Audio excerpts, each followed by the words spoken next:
انسان جو اپنے بیٹے کو وصیت کرتا ہے وہ اس کے تجربات کا نچوڑ ہوتی ہے اور کمال محبت کے ساتھ اس کی سراسر بھلائی مقصود ہوتی ہے، اور باپ وہ وصیت اپنے بیٹے کو کرتا ہے۔ اور یہاں وصیت کرنے سے قبل کتنے پیار بھرے انداز میں یا بنیا، اے میرے پیارے بیٹے، احفظ انی اربعن و اربعن، میں تمہیں 4 چیزیں بیان کرتا ہوں اور 4 چیزیں اس کے ساتھ جڑی ہوئی ہیں، تو یہ 8 چیزیں تم یاد کر لو۔ لا یضرک ما عملت معہن، اگر یہ تیرے عمل کا حصہ بن جائیں تمہیں زندگی میں کبھی نقصان نہیں ہوگا، زندگی میں تم شر سے بچے رہو گے، برائی سے بچے رہو گے، نقصان سے بچے رہو گے، تمہارا باطن تمہارا ظاہر اچھا رہے گا اگر ان 4 چیزوں کے ساتھ جوڑ کر کے اپنے عمل کا حصہ بنا لو۔ فرمایا ان اغنى الغنى العقل، سب سے بڑا غنا، سب سے بڑی دولت مندی، سب سے بڑی ثروت عقل ہے۔ اگر کسی کو عقل کا رزق دیا گیا ہے تو وہ سب سے بڑا دولت مند ہے۔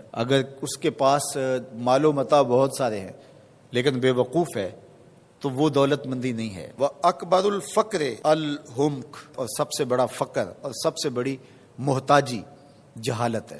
سب سے بڑی دولت مندی عقل ہے، اور سب سے بڑی غربت، سب سے بڑی غریبی اور سب سے بڑا فقر اور محتاجی بے وقوفی ہے۔ وَأَوْحَشَ الْوَحْشَةُ الْعُجْبُ، اور سب سے بڑی وحشت تنہائی عجب ہے، خود پسندی ہے، اپنے آپ کو دیکھنا کہ میں بہت کچھ ہوں۔ جو شخص اپنے آپ کو دیکھتا رہتا ہے اور وقت اپنے آپ کو ہی لوگوں کے سامنے پیش کرتا رہتا ہے بنا سنوار کے، وہ تنہا ہو جاتا ہے۔ لوگ اس کی ان خوبیوں کا بھی انکار کر دیتے ہیں جو خوبیاں واقعتاً اس کے اندر موجود ہوتی ہیں۔ اگر پاؤ ہے تو اپنے آپ کو سیر نہ بتاؤ، لوگ پاؤ کا بھی انکار کر دیں گے۔ تو جو جس حالت میں ہو وہی حالت لوگوں کے سامنے ہونی چاہیے، بلکہ اس سے اگر کم ہو۔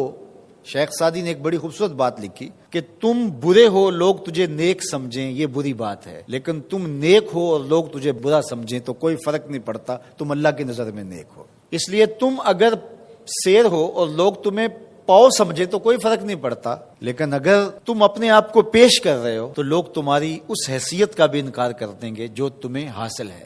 وَأَكْرَمُ الْحَسَبِ حُسْنُ الْخُلُقِ، سب سے اچھا جو حسب و نسب ہے وہ کیا ہے؟ میں فلاں ہوتا ہوں، میں فلاں ہوتا ہوں، میں فلاں کا بیٹا ہوں، فلاں قبیلے سے میرا تعلق ہے، میرا باپ بڑا امیر کبیر تھا۔ اپنا حسب نامہ اس طرح لوگ پیش کرتے ہیں، مجھے جانتے ہو کہ میں فلاں ابن فلاں ہوں۔ سیدنا علی المرتضیٰ فرماتے ہیں بہترین جو حسب ہے جو آپ پیش کرتے ہیں وہ کیا ہے؟ حسن الخلق، تمہارے اخلاق کیسے ہیں، تمہارا خلق گواہی دے گا کہ تم اچھے خاندان کے چشم و چراغ۔ مشکاست کے خود ببوئت نہ کہ عطار بگوئت۔ فارسی کا ایک مقولہ ہے کہ خوشبو وہ ہوتی ہے جو خود بتائے کہ میں خوشبو ہوں۔ خوشبو بیچنے والا بتاتا پھر ذرا سونگ کے دیکھیے یہ بڑی اچھی خوشبو ہے، ذرا سونگیے، کہا یہ بتانے کی ضرورت نہیں۔ حضرت علی المرتضیٰ فرماتے ہیں تمہارے خلق کی خوشبو سے لوگ سمجھ جائیں گے یہ کون ہے، تمہارے اخلاق اتنے اچھے ہوں کہ لوگ پہچان جائیں تم کون ہے۔ تو بہترین حسب و نسب کیا ہے؟ اپنے بیٹے حضرت امام حسن رضی اللہ تعالیٰ عنہ کو بتا رہے ہیں، مجھے بتائیے امام حسن سے بہتر نسب اور حسب کس کا ہو سکتا ہے؟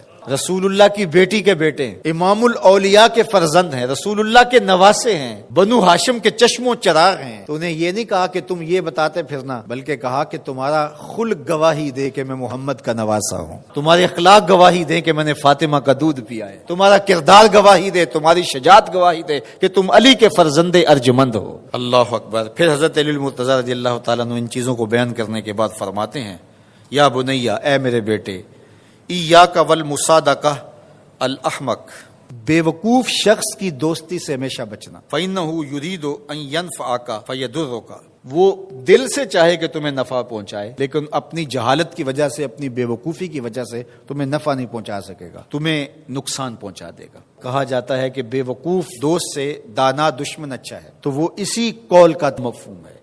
آپ نے اپنے بیٹے حسن کو یہ نصیحت کی، یہ نصیحت پلے باندھنے، اور کبھی بھی جاہل اور بے وقوف سے دوستی نہ رکھیں، اس سے رویہ اچھا رکھیں، سلوک اچھا کریں، اس کے لیے خیر کا ذریعہ بنے آپ۔ یہ مطلب نہیں کہ بے وقوف کو آپ سلام بھی نہ کریں، لیکن دوستی اعتماد آپ اس پہ نہیں کر سکتے۔ وَإِيَّاكَ وَمُصَادِقَةَ الْبَخِيلِ، اور بخیل سے کبھی بھی دوستی نہ لگانا۔ فَإِنَّهُ يَبْعُدُ عَنْكَ أَحْوَجَ مَا تَكُونُ إِلَيْهِ، اس لیے کہ جب تجھے انتہائی ضرورت کا وقت آئے گا تو وہ تجھ سے دور ہٹ جائے گا، اور تو اس پہ توقع لگائے ہوئے ہوگا کہ میرا دوست ہے اور اوکھے ویلے میرے کام آئے گا، لیکن اوکھے ویلے وہ کام نہیں آئے گا۔ تو بخیل سے دوستی کا رب نہیں رکھنا۔ وَإِيَّاكَ وَمُصَادَقَةَ الْفَاجِرِ، بدکار شخص سے کبھی دوستی نہ رکھ، برے شخص سے کبھی دوستی کا رشتہ نہ جوڑنا۔ فَإِنَّهُ يَبِيعُكَ بِالطَّافَةِ، جو فاسق و فاجر ہے، برا شخص ہے، بدکار ہے، اس سے دوستی نہ رکھنا، اس لیے کہ وہ بہت تھوڑی قیمت میں تجھے بیچ دے گا۔ اور آخری بات، وَإِيَّاكَ وَمُصَادَقَةَ الْكَذَّابِ، جھوٹے آدمیوں سے کبھی دوست نہیں رکھنا۔ فَإِنَّهُ كَالسَّرَابِ يُقَرِّبُ عَلَيْكَ الْبَعِيدَ وَيُبْعِدُ عَلَيْكَ الْقَرِيبَ، وہ بعید کو تجھے قریب دکھائے گا، قریب کو تجھے بعید دکھائے گا۔ جو چیز قریب ہوتی ہے، جو سراب ہوتا ہے تو دور سے پانی دکھائی دیتا ہے، لیکن جب قریب جا کے دیکھتے ہیں تو سراب ہوتا ہے، پانی نہیں ہوتا۔ تو کہا وہ بھی سراب کی طرح ہوتا ہے، کذاب، جھوٹ بولنے والا، جو تجھے وہ نقشہ کھینچے گا جو ہوگا نہیں، تجھے وہ چیزیں بتائے گا جو نفس العمل میں نہیں ہوں گی، اور تو ایک مغالطے میں مارا جائے گا۔ یہ ہے حضرت سیدنا علی المرتضیٰ رضی اللہ تعالی عنہ کے وہ اقوال نور، جن کی گہرائی، گیرائی اور حکمت سے بھرے ہوئے یہ کلمات سے پھوٹتے ہوئے اجالے ہماری زندگی کو ایک اسلوب دیتے ہیں۔